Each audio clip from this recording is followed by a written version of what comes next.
Hi സുഹൃത്തുക്കളെ, എല്ലാവർക്കും നമസ്കാരം. അപ്പോൾ ഇന്ന് ഞാൻ പറയാൻ പോകുന്നത് നമ്മുടെ പെട്രോൾ ടാങ്കിൻ്റെ അടപ്പിന് വരുന്ന ചെറിയ ചെറിയ പ്രശ്നങ്ങൾ കൊണ്ട് നമ്മുടെ മെഷീന് വരുന്ന ബുദ്ധിമുട്ടുകളാണ്. ഓക്കെ, അപ്പോൾ നമുക്ക് നോക്കാം. ഇത് കിസാൻ ക്രാഫ്റ്റ് 143 KKBC2 143R എന്ന് പറയുന്ന മോഡലാണ്. നമ്മളെ എല്ലാ മെഷീൻ്റെതും പെട്രോൾ ടാങ്കിൻ്റെ അടപ്പിന് നമ്മൾ ഇതിൻ്റെ നടുഭാഗത്തായിട്ട് ചെറിയ ഒരു കിഴുത്ത കാണാം. ഒരു സൂചി ഇറങ്ങിപ്പോകുന്ന രീതിയിലുള്ള ഒരു കിഴുത്ത ഇതിൻ്റെ നടുഭാഗത്ത്. ഓക്കെ, ഇതുണ്ടോ? ഇത് മനസ്സിലാകുന്നുണ്ടല്ലോ, ഇതിൻ്റെ നടുക്കണ്ട ഒരു കിഴുത്ത.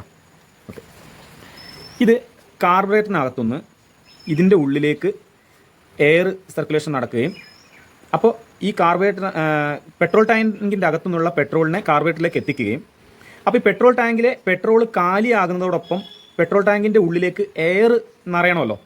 ഓൾറെഡി ഏത് കാലിയായ സാധനത്തിൻ്റെ ഉള്ളിലും വായു ഉണ്ടാവുമല്ലോ. അപ്പം പെട്രോൾ കാലിയാകുന്നതിനനുസരിച്ച് ഈ അടപ്പ് നല്ലോണം ടൈറ്റ് ആയി കഴിഞ്ഞാൽ ഇതിൻ്റെ ഉള്ളിലേക്ക് എയർ നിറയില്ല. അപ്പോൾ അങ്ങനെ വേണ്ടുന്ന എയറിനെ പുറത്തുനിന്ന് ഉള്ളിലേക്ക് പോകാൻ വേണ്ടിയിട്ടാണ് ഈ കിഴുത്ത ഈ അടപ്പിലിട്ടിരിക്കുന്നത്. ഓക്കെ, ഞാൻ പല ആൾക്കാരും ചെയ്യുന്നത് കണ്ടിട്ടുണ്ട്.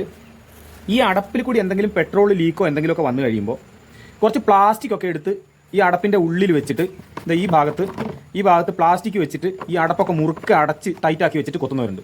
എന്നിട്ട് ഒരു കുറച്ച് സമയം കാട് കൊത്തി കഴിയുമ്പോൾ മെഷീന് മിസ്സിങ് വരും. അപ്പോൾ എന്ത് ചെയ്യും, ഈ അടപ്പൊന്ന് ലൂസാക്കും, പിന്നെ അടയ്ക്കും. ശരിക്കും പറഞ്ഞാൽ അങ്ങനെയുള്ളവർക്ക് ഈ പെട്രോൾ ടാങ്കിൻ്റെ അടപ്പിൻ്റെ ഉള്ളിലത്തെ ഫംഗ്ഷൻ എന്തൊക്കെയാണ് നടക്കുന്നതെന്ന് അറിയാൻ മേലാത്തത് കൊണ്ടാണ് ഇങ്ങനെ ചെയ്യുന്നത്. അപ്പോൾ നമ്മൾ ശ്രദ്ധിക്കേണ്ട ഒരു കാര്യം, നമ്മൾ മെഷീനൊക്കെ ഇങ്ങനെ നമ്മളിപ്പം എന്താ പറയുക, റോപ്പൊക്കെ ഇടാൻ നേരത്ത് പലരും മെഷീനൊക്കെ ഇങ്ങനെ തലയും കുത്തി വെക്കും, ഇങ്ങനെ വെക്കും. ഓക്കെ, അത് നമ്മളും ചെയ്യും. എളുപ്പത്തിന് ചെയ്യാൻ വേണ്ടി നമ്മൾ മെഷീൻ ഇങ്ങനെ തലയും കുത്തി വെച്ചിട്ടാണ് റോപ്പിൻ്റെ പണി, ബ്ലേഡൊക്കെ ഊരുന്നത് എടുക്കുന്നതൊക്കെ. അപ്പോൾ നമ്മളിങ്ങനെ വെച്ച് കഴിയുമ്പോൾ ചിലപ്പം മണ്ണോ അല്ലെങ്കിൽ ചെറിയ പുല്ലിൻ്റെ പൊടികളോ അങ്ങനെ എന്തെങ്കിലുമൊക്കെ സാധനം ഈ കിഴുത്തക്കകത്ത് പോയി അടയാതെ ശ്രദ്ധിക്കുക. അപ്പം മെഷീൻ തലയും തിരിച്ചു വെക്കുന്ന സമയത്ത് നല്ല ഒരു പ്രതലത്തിൽ വെക്കാൻ ശ്രദ്ധിക്കുക. അതുപോലെ തന്നെ ഈ അടപ്പിൻ്റെ ഈ ഭാഗം മണ്ണ് വന്ന് പറ്റി പിടിച്ചിരിക്കുന്നുണ്ടോ എന്ന് എല്ലാവരും ശ്രദ്ധിക്കണം. ഇനി അടുത്തത്, ഇതിൻ്റെ ഉള്ളിൽ ശരിക്കും പറഞ്ഞാൽ ഇതിൻ്റെ ഉള്ളിൽ നിന്നൊരു ചെറിയൊരു വള്ളിയുണ്ട് കേട്ടോ. ഈ ടാങ്കിൽ നിന്ന് നമ്മൾ അടപ്പൂരുമീൻ്റെ പുറകിൽ ഇങ്ങനെ തൂക്കിയിടാൻ വേണ്ടി വള്ളിയുണ്ട്. അതൊക്കെ പഴയ മെഷീൻ ആയതുകൊണ്ട് അത് പോയതാണ്. കുറേ നാൾ ഉപയോഗിക്കുമ്പോൾ ചിലപ്പോൾ ആ വള്ളിയൊക്കെ പൊട്ടിപ്പോകും. ചിലപ്പോൾ നമ്മളത് പൊട്ടിച്ച് കളയും. കാരണം അടപ്പ് ഇങ്ങനെ കിടക്കുമ്പോൾ ചിലപ്പോൾ പെട്രോൾ ഒഴിക്കാൻ ബുദ്ധിമുട്ടായതുകൊണ്ട് അത് എടുത്ത് മാറ്റി വെക്കും. ഈ അടപ്പിൻ്റെ ഉള്ളിൽ ഇതുണ്ട്, ഇതാണ് അടപ്പ്. ഇത് തുറന്ന് കഴിയുമ്പോൾ ഇങ്ങനെ ഉണ്ടാവും. ഇതിൻ്റെ ഉള്ളിൽ ഇവിടെ ഈ ഒരു കവർ ഊരി കഴിയുമ്പം ഇതിൻ്റെ അകത്ത് ഒരു റബ്ബറിൻ്റെ ഒരു വാൽവുണ്ട്. ഇത് ഒരു വാൽവുണ്ട്. ഇതിന് ബ്രീത്തിങ് ആണ്, ബ്രീത്തർ എന്ന് പറയും. ബ്രീത്തിങ് വാൽവാണ് സാധനം. ഇതൊരു വാൽവ് പോലെ തന്നെയാണ്. അതായത് ഉള്ളിൽ നിന്ന് പുറത്തുനിന്ന് ഇതിനെ എയറിനെ അകത്തോട്ട് വലിക്കും, എന്നാൽ അകത്തുള്ള പെട്രോളിനെ പുറത്തേക്ക് തള്ളൂല. അതിൻ്റെ സിസ്റ്റം അങ്ങനെയാണ്. അപ്പോൾ ബ്രീത്തർ എന്ന് പറയും, അല്ലെങ്കിൽ ബ്രീത്തിങ് വാൽവ് എന്ന് എന്ത് വേണമെങ്കിലും പറയാം. അപ്പോൾ ശ്വാസം എടുക്കുന്നത് ഇതിനകത്തുനിന്നാണ്. ഓൾറെഡി ഇതിനകത്തുനിന്ന് കയറുന്ന പൊടി, എന്തെങ്കിലും ഒരു പൊടി കഷ്ണം മണ്ണിൻ്റെ ചെറിയ പൊടിയോ അല്ലെങ്കിൽ എന്തെങ്കിലും കമ്പോ എന്തെങ്കിലും വന്ന് ഈ ബ്രീത്തർ ഇങ്ങോട്ട് വലിച്ചുകൊണ്ടിരിക്കുമല്ലോ. ഇതിനകത്ത് വായുവിനെ നമ്മൾ വർക്ക് ചെയ്തുകൊണ്ടിരിക്കുമ്പോൾ പുറത്തുനിന്നുള്ള വായുവിനെ അകത്തോട്ട് വലിക്കുമ്പോൾ അതിൻ്റെ കൂടെ തന്നെ മണ്ണോ എന്തെങ്കിലും ഒരു വേസ്റ്റ് ഇതിൻ്റെ ഉള്ളിൽ വന്നാൽ ഈ ബ്രീത്തറിൻ്റെ ഈ സൈഡിൽ വന്നിട്ട് അടഞ്ഞിരിക്കും. ബ്രീത്തറിൻ്റെ സൈഡിൽ വന്ന് അടഞ്ഞിരിക്കുമ്പം എന്താ പ്രശ്നം വെച്ച് കഴിഞ്ഞാൽ ഈ ബ്രീത്തറിൻ്റെ ഇപ്പോൾ ഇതിൽ നോക്കിയാൽ മനസ്സിലാവും, ഇത് ഫുള്ള് ഗ്യാപ്പ് ഇല്ലാതെ അടഞ്ഞിട്ട് ലെവലായിട്ടാണുള്ളത്. ഇപ്പോൾ നമ്മൾ ഈ ബ്രീത്തർ, ഞാനൊരു ബ്രീത്തർ ഊരിയിട്ട് കാണിച്ചു തരാം. ബ്രീത്തറിൻ്റെ വായ്ഭാഗം തുറന്നിരുന്നാൽ, എന്തെങ്കിലും പൊടി വന്നിട്ട് ഈ ബ്രീത്തറിൻ്റെ വായ്ഭാഗം തുറന്നിരുന്നാൽ ഓൾറെഡി നമ്മൾ മെഷീൻ തലതിരിച്ച് വെക്കുകയോ അല്ലെങ്കിൽ മെഷീൻ ചെരിച്ച് പിടിച്ച് കൊത്തുകയോ ചെയ്യുമ്പോൾ ഈ ബ്രീത്തറിൻ്റെ ഈ തുറന്നിരിക്കുന്ന വായ്ക്ക് അതോടെ പെട്രോൾ ഈ കിഴുത്തേക്ക് അതോടെ പുറത്തേക്ക് പോകും. ഓക്കെ, അങ്ങനെ പെട്രോൾ പുറത്തേക്ക് പോകുമ്പോഴാണ് നമ്മളിവിടെ പ്ലാസ്റ്റിക് വെച്ച് അടയ്ക്കുന്നത്. പ്ലാസ്റ്റിക് വെച്ചിട്ട് അടപ്പ് അടച്ചു കഴിഞ്ഞാലുള്ള പ്രശ്നം, ഇതിന് വേണ്ട എയർ കിട്ടില്ല. അപ്പോൾ നമ്മൾ ഇടയ്ക്കിടയ്ക്ക് ഈ അടപ്പ് തുറന്നു കൊടുക്കേണ്ടി വരും. അപ്പോൾ ശ്രദ്ധിക്കുക, ഈ അടപ്പിന് വരുന്ന ഈ കിഴുത്തയും ഇതിൻ്റെ ഉള്ളിലത്തെ ബ്രീത്തറും, അതായത് ഒരു മെഷീൻ സുഗമമായിട്ട് വർക്ക് ചെയ്യാൻ വേണ്ട വലിയ ഒരു കാര്യമാണ് ഇതിനകത്ത് നടക്കുന്നത്. അപ്പോൾ അതുകൊണ്ട് ഈ ബ്രീത്തർ കൃത്യമായിട്ട് ശ്രദ്ധിക്കുക. അതുപോലെ തന്നെ ഇതിൻ്റെ ഉള്ളിൽ ഒരു റബ്ബറിൻ്റെ വാഷറുണ്ട് ഈ അടപ്പിൻ്റെ ഉള്ളിൽ. നമ്മൾ എപ്പോഴും ശ്രദ്ധിക്കേണ്ട ഒരു കാര്യം, ഒരു പെട്രോൾ ടാങ്ക് അടയ്ക്കുന്ന സമയത്ത് ഇതിങ്ങനെ വെച്ചിട്ട് ജസ്റ്റ് ഫ്രീ ആയിട്ട് കറക്കുമ്പോൾ ഈ അടപ്പ് അടയുന്നുണ്ട് എങ്കിൽ ആ അടപ്പിൻ്റെ അടയ്ക്കുന്ന പൊസിഷൻ കറക്റ്റാണ്. ഇനി അതല്ല, നമ്മൾ ഒരു ശകലം ചിലപ്പോൾ ഈ അടപ്പ് വെക്കുമ്പോൾ ക്രോസ് ആയിട്ടാണെങ്കിൽ ഫ്രീ ആയിട്ട് പോകില്ല. കേട്ടോ, ഇത് ക്രോസ് ആണിപ്പം, പക്ഷേ ഇത് നല്ല മുറുക്കി തിരിക്കണം, ബലത്തിൽ തിരിക്കണം. അപ്പോൾ ശ്രദ്ധിക്കുക, അടപ്പ് ക്രോസ് ആയി കഴിഞ്ഞാൽ ഇതിൽ കൂടി ലീക്ക് വരും. അങ്ങനെ നമ്മൾ 1 or 2 പ്രാവശ്യം ക്രോസ് ആയിട്ട് ഒരു അടപ്പ് നന്നെ മുറുക്കി അടച്ച് ഉപയോഗിച്ച് കഴിഞ്ഞാൽ ഇതിൻ്റെ ഉള്ളിലത്തെ ത്രെഡിന് സൈഡിൽ കൂടി ക്രാക്ക് വരും. അതുപോലെ ഇതിൻ്റെ ഉള്ളിലത്തെ വാഷറിന് ക്രാക്ക് വരും. അങ്ങനെ ഒരു ക്രാക്ക് സംഭവിച്ചാൽ പിന്നെ ഈ പെട്രോൾ ടാങ്കിൻ്റെ അടപ്പ് മാറ്റാതെ വേറെ രക്ഷ ഉണ്ടാവില്ല. അതുകൊണ്ട് പെട്രോൾ ടാങ്കിന് അടപ്പ് അടയ്ക്കുമ്പോൾ ശ്രദ്ധിക്കുക, ജസ്റ്റ് ഇങ്ങനെ അടപ്പ് വെച്ച് കൊടുക്കുക. ഓക്കെ, ഇതിങ്ങനെ വെച്ചു, ഇത് ഫ്രീ ആയിട്ട് ഇങ്ങനെ പോകുന്നുണ്ട് എങ്കിൽ അത് കറക്റ്റ് പൊസിഷനിലാണ്, അങ്ങനെ അടയ്ക്കാം.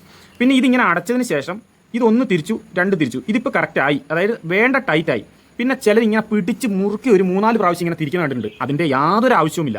ഓൾറെഡി 1 or 2 പ്രാവശ്യം നമ്മൾ ജസ്റ്റ് ഇങ്ങനെ തട്ടി വിട്ടു. അതിനുശേഷം ഇതൊന്നിങ്ങനെ ടൈറ്റാക്കി ജസ്റ്റ് ഒന്നും കൂടെ ടൈറ്റാക്കിയാൽ ഓക്കെയാണ്. ഇനി നമ്മൾ അത് കൂടുതൽ തിരിക്കുന്നത് മൂലം ഇതിൻ്റെ ഇവിടെയുള്ള വാഷറിന് ഈ ഈ ടാങ്കിൻ്റെ സൈഡിൽ കുറച്ച് നല്ല ഹാർഡായ മെറ്റീരിയൽ ആണല്ലോ ഫൈബർ. അപ്പോൾ ഇതിൻ്റെ സൈഡിൽ ഉറഞ്ഞിട്ട് ഇതിൻ്റെ ഉള്ളിലത്തെ വാഷറിന് ക്രാക്ക് വീഴും. ക്രാക്ക് വീണ് സത്യമാണെങ്കിൽ പിന്നെ നമ്മൾ അടപ്പ് മാറ്റണം. അടപ്പ് മാറ്റുമ്പോൾ ഉള്ള പ്രശ്നം എന്താണെന്ന് വെച്ച് കഴിഞ്ഞാൽ കമ്പനി മിഷൻ്റെ കൂടെ കിട്ടുന്ന ഒരു ക്വാളിറ്റി രണ്ടാമത് വാങ്ങുന്ന അടപ്പിന് ഉണ്ടാവില്ല. അപ്പോൾ അതുകൊണ്ട് നമുക്ക് മിഷനോട് കൂടെ കിട്ടുന്ന എല്ലാ സാധനങ്ങളും അത് എക്കാലവും ഉപയോഗിക്കാവുന്ന രീതിയിൽ എല്ലാവരും സൂക്ഷിക്കണം. ഓക്കെ, ഇതാണ്. ഇപ്പോൾ നമ്മളിങ്ങനെ വെച്ചു, ഇതിങ്ങനെ ഫ്രീ ആയിട്ട് പോകും. ഒരു വിരലുകൊണ്ട് തിരിച്ചാൽ മതി. അതിനുശേഷം ഇത്ര തിരിച്ചാൽ മതി, ഇത് ബലം പിടിക്കേണ്ട, അത് ഓക്കെയാണ്. ഇനി ഇതിൽ കൂടി പെട്രോൾ പോലെ ഞാൻ തിരിച്ചു കാണിക്കാം. കണ്ടോ, ഇതിനകത്ത് പെട്രോൾ ഉണ്ട്, ഫുൾ വലിയ പെട്രോൾ ഉണ്ട്. അപ്പോൾ ഇതെന്തുകൊണ്ട് പെട്രോൾ പോകുന്നില്ല? ഇനി നിങ്ങൾക്ക് പെട്രോൾ ഉണ്ടോ എന്ന് അറിയാൻ ഈ ടാങ്കിൻ്റെ കളറൊക്കെ കുറേ പഴയ ആയതുകൊണ്ട് മനസ്സിലാവില്ല കേട്ടോ. പെട്രോൾ ഉണ്ട് കേട്ടോ, ഞാൻ കാണിച്ചു തരാം. ഇപ്പോൾ അടപ്പ് ലൂസാക്കി വെച്ചിട്ടുണ്ട്, പെട്രോൾ പോകുന്നു. ഓക്കെ, അപ്പം അടപ്പ് ജസ്റ്റ് ടൈറ്റ് ആക്കിയാൽ മതി, അത് ശ്രദ്ധിക്കുക. അതുകൊണ്ട് പരമാവധി ഇങ്ങനെ ടൈറ്റ് ആക്കി വെച്ചിട്ടാണ് നമുക്ക് ഈ ഇങ്ങനെയുള്ള പ്രശ്നങ്ങൾ സംഭവിക്കുന്നത്. ഇനി ബ്രീത്തറിൻ്റെ കാര്യം ഞാൻ പറഞ്ഞില്ലേ, ഞാൻ ഒന്ന് കാണിച്ചു തരാം. എൻ്റെ പഴയ അടപ്പാണ് ഇതെല്ലാം.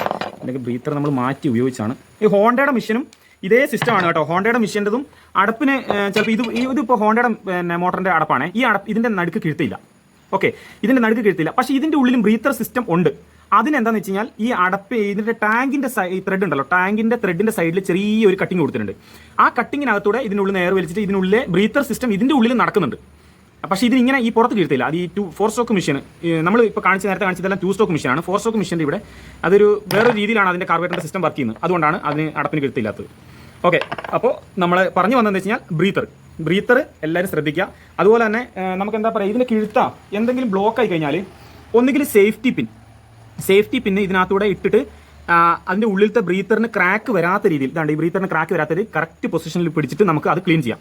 പിന്നെ ഇവിടെ ആണെങ്കിലും ഇതിൻ്റെ നടുക്കൊരു ചെറിയ ഒരു ഗ്യാപ്പ് ഉണ്ട്. അത് കറക്റ്റായിട്ട് നമുക്ക് പിന്നെ അതിൻ്റെ ഉള്ളിൽ സേഫ്റ്റി പിന്ന് കൊണ്ട് അല്ലെങ്കിൽ സൂചി കൊണ്ടോ ഇതിൻ്റെ ഉള്ളിൽ കിടക്കുന്ന പൊടികളൊക്കെ മെല്ലെ ഒരു സൈഡിൽ നിങ്ങൾ കിള്ളി മാറ്റിയതിന് ശേഷം പെട്രോൾ ഒഴിച്ചിട്ട് ഒന്നും കൂടി ഇതിനകത്ത് നിന്ന് കിള്ളി കളയുക. എന്നിട്ട് നമുക്ക് പിന്നെ ഈ ബ്രീത്തറിന് ചെറിയ ടെസ്റ്ററോ എന്തെങ്കിലും കൊണ്ട് ഇതിൻ്റെ ഉള്ളിലിട്ട് ഇങ്ങനെ ജസ്റ്റ് ഒന്ന് സൈഡിൽ നിന്ന് അങ്ങോട്ടും ഇങ്ങോട്ടും തിക്കി കൊടുത്താൽ ഇതിൻ്റെ ഉള്ളിൽ ശകലം പെട്രോൾ ഒഴിച്ച് വെച്ചാൽ മതി. അത് തിക്കി കൊടുത്താൽ അതിനകത്ത് ആ പൊടി അങ്ങ് പൊക്കോളും. പിന്നെ ഇതിങ്ങനെ കാണുന്നുണ്ടോ, ഈ ബ്രീത്തർ ഇങ്ങനെ പിടിച്ചതിന് ശേഷം ഇവിടുന്ന് ശരിക്കും അങ്ങോട്ട് ഊതി കൊടുക്കുക. അടപ്പിൻ്റെ പുറത്തുനിന്ന് ഉള്ളിലേക്ക് ഊതി കൊടുക്കുക നന്നായിട്ട്. അപ്പോൾ നല്ല പ്രഷറിൽ ഊതുന്ന സമയത്ത് ഇതിൻ്റെ ഉള്ളിലുള്ള ചെറിയ പൊടിയൊക്കെ തെറിച്ചു പോകും. അപ്പോൾ എപ്പോഴും ക്ലീൻ ആയിട്ട് ഉപയോഗിക്കുക. ഈ ഒരു പ്രശ്നം ബ്രീത്തറിൻ്റെ ഈ ഹോൾ ബ്ലോക്ക് ആയി കഴിഞ്ഞാൽ മെഷീൻ എപ്പോഴും മിസ്സിംഗ് ആയിരിക്കും. നമ്മളൊരു അരമണിക്കൂർ അടിച്ച് ചെയ്യുമ്പോൾ അടപ്പൊന്ന് ഊരേണ്ടി വരും. അതല്ലെങ്കിൽ ചിലർക്ക് ഇതിനെപ്പറ്റി അറിയാത്തതുകൊണ്ട് ചിലർ ഈ മിസ്സിംഗ് വെച്ച് തന്നെ പണിയെടുക്കുന്നവരുണ്ട്. അപ്പോൾ അതുകൊണ്ട് ഈ അടപ്പിൻ്റെ കാര്യം എപ്പോഴും നിങ്ങൾ ശ്രദ്ധിക്കുക. നല്ല അടപ്പ് ഉപയോഗിക്കുക, പ്ലാസ്റ്റിക് ഇട്ട് കവർ ചെയ്യാതിരിക്കുക. ഈ ലോക്കൽ മെഷീൻ്റെതൊക്കെയാണ് ഞാൻ കണ്ടിട്ടുള്ളത്. നമ്മൾ ഈ 4 സ്ട്രോക്ക് മെഷീൻ ഉണ്ടല്ലോ, ഹോണ്ടയുടെ സെയിം കോപ്പി ചൈന മെഷീൻ വരുന്നുണ്ട്. 8000, 8500, 9000, 10000 അങ്ങനെ പല വിലയ്ക്ക് ആ മെഷീൻ കൊടുക്കുന്നുണ്ട്. ഇതിപ്പോൾ കിസാൻ്റെ 143 മെഷീനാണ്. ഇതിൻ്റെ സൈഡിലത്തെ ടാങ്കിൻ്റെ ഇതിൻ്റെ അടപ്പിൻ്റെ ഈ സൈഡിലത്തെ വീതി കണ്ടോ, ഇത് നല്ല വീതി ഉണ്ട് ഇതിന്. അതായത് ഒരു വാഷർ ഇതിൻ്റെ മുകളിൽ വെച്ച് ശരിക്കും ഇങ്ങനെ വിരലുകൊണ്ട് പിടിച്ചു കഴിഞ്ഞാൽ ഇവിടുന്ന് ഒരു തുള്ളി പെട്രോൾ പോലും പുറത്തോട്ട് പോകില്ല. ലോക്കൽ മെഷീൻ്റെ എല്ലാം പ്രശ്നം എന്ന് വെച്ച് കഴിഞ്ഞാൽ ഈ ടാങ്കിനൊന്നും ക്വാളിറ്റി ഇല്ല. വെറും എന്താ പറയുക, നമുക്ക് ഈ മറ്റേ കടയിൽ പോയി കഴിഞ്ഞാൽ 10-20 രൂപ കൊടുത്തു കഴിഞ്ഞാൽ 1 ലിറ്ററിൻ്റെ ഒക്കെ ജാർ കിട്ടത്തില്ലേ, അതിൻ്റെ ക്വാളിറ്റി ഉള്ളൂ. അത് ശരിക്കും പറഞ്ഞാൽ 1 ലിറ്റർ വെള്ളം അതിനകത്ത് എടുത്തിട്ട് താവട്ട് നിട്ട് കഴിഞ്ഞാൽ അത് പൊട്ടിപ്പോകും. ആ ക്വാളിറ്റിയാണ് ഇപ്പോൾ ലോക്കൽ മെഷീൻ്റെ എല്ലാം പെട്രോൾ ടാങ്കിൻ്റെ അടപ്പിന് ഈ സൈഡിൽ വരിക. അപ്പോൾ എന്താ വെച്ചാൽ ഇത് പെട്രോൾ ഇതിനകത്ത് നിറച്ച് കഴിയുമ്പോൾ ഏതൊരു പ്ലാസ്റ്റിക് സാധനത്തിനകത്തും അല്ലെങ്കിൽ റബ്ബറിൻ്റെ ട്യൂബ്, പൈപ്പ് അതുപോലുള്ള സാധനത്തിനകത്ത് പെട്രോൾ പോലെയുള്ള പദാർത്ഥങ്ങൾ പറ്റിക്കഴിയുമ്പം ഓൾറെഡി ആ പ്ലാസ്റ്റിക്കിൻ്റെ ഘടനയ്ക്ക് മാറ്റം വരും. അപ്പം എന്താ വെച്ചാൽ ഈ അടപ്പിൻ്റെ സൈഡൊക്കെ ചെറിയ ചെറിയ ചുളുക്കം പോലെ വരും. അങ്ങനെ വന്നു കഴിയുമ്പോൾ എന്താവും, ഈ കമ്പനി വരുന്ന അടപ്പിട്ടാൽ പോലും ഇത് കറക്റ്റ് ആവില്ല. അതുകൊണ്ട് മെഷീൻ വാങ്ങുമ്പോൾ നിങ്ങൾ പൈസ ലാഭം നോക്കിയിട്ട് ഈ പറയുന്ന 5000 രൂപയുടെ 4000 രൂപയുടെ മെഷീൻ മേടിക്കാത്ത ഒരുവിധം ക്വാളിറ്റിയുള്ള 10,000-നും ഒരു 15,000-നും ഇടയിലുള്ള ബ്രാൻഡഡ് ആയിട്ടുള്ള മെഷീനുകൾ നിങ്ങൾ വാങ്ങാൻ ശ്രമിക്കുക. അപ്പോൾ എന്ന് വെച്ചാൽ ഈ പെട്രോളിൻ്റെ ലീക്ക്, ടാങ്കിൻ്റെ ഈ പ്രശ്നം ഇങ്ങനത്തൊന്നുമില്ല. നമ്മൾ മെഷീൻ വാങ്ങാനൊക്കെ എളുപ്പം. അത് കഴിഞ്ഞ് അനന്തരഫലം നമ്മൾ ചിലപ്പോൾ 1, 2, 3 വർഷം ഇതും കൊണ്ട് അനുഭവിച്ച് ഈ സംവിധാനം തന്നെ നമ്മൾ മടുത്തു പോകും. അപ്പോൾ അതുകൊണ്ട് മെഷീൻ്റെ കാര്യത്തിൽ ഇത് നിങ്ങൾ പ്രത്യേകം ശ്രദ്ധിക്കുക. ഓക്കെ, നമുക്ക് അടുത്ത വീഡിയോയിൽ കാണാം. ബൈ.